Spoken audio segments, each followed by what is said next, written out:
Correction de l'exercice 4.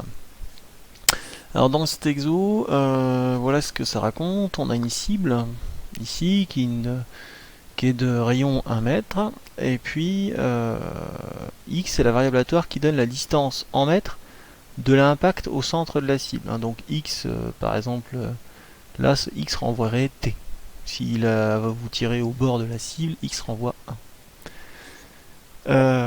Donc x prend les valeurs entre 0 et 1, puisque mon rayon fait entre 0 et 1. Selon le modèle usuel, pour tout t appartenant à 0,1, on a cette chose-là. La probabilité que x soit en dessous de t, c'est l'aire du disque de rayon t sur l'aire de la cible. C'est l'aire de ce qui est en jaune sur l'aire du disque total.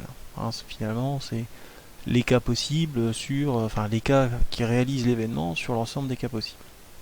Première question, je vous demande d'exprimer f de t en fonction de t.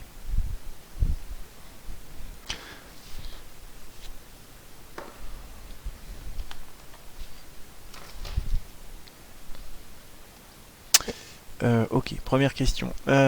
Du coup, f de t, c'est donc l'aire du disque de rayon t sur l'aire de la cible. Alors rapidement, l'aire d'un disque.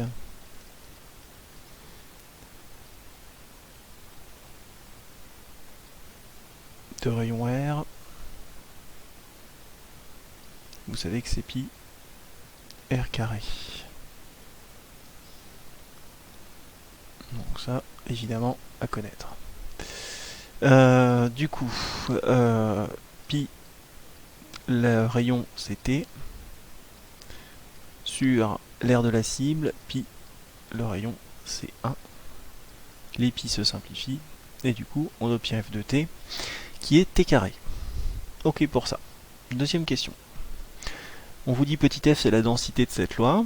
Ok, elle est inconnue pour l'instant. Et on vous demande d'exprimer f de t sous forme d'intégrale. F de t, c'est la probabilité que x soit plus petit que t. X c'est une variable aléatoire qui prend ses valeurs entre 0 et 1. Donc c'est l'intégrale de 0 à t de petit f de x dx. Puisque f c'est ma densité. Voilà qui répond à la question. Petit b, je vous demande de préciser la dérivée de grand F. Alors ça, faut se rappeler de ce qu'on a vu sur l'intégrale. Je vais l'écrire ici. Quand vous avez grand F de x, qui est l'intégrale de petit a à x, ça c'est bien x, de f de t dt, sa dérivée,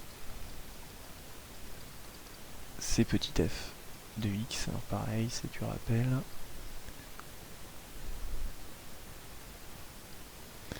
Ça, c'est un rappel. Ok, on continue.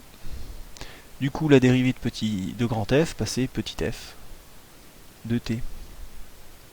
Et du coup, je déduis l'expression de grand F, de grand F', pardon, puisque grand F c'est t carré, grand F' c'est donc 2t, et du coup, je vais écrire ça.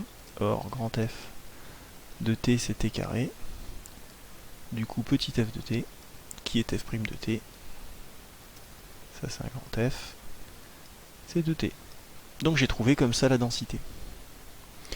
Alors la fonction grand F, là, elle sort pas de nulle part, hein. C'est ce qu'on appelle une fonction de répartition. C'est pas votre programme de terminal, mais voilà, si vous faites des probas plus tard, des probas continus, eh bien, vous parlerez de fonction de répartition. Ok, déduisant l'expression de petit f, je me suis pas rendu compte, mais j'ai fait la question B et C en même temps. Ce qui termine l'exo.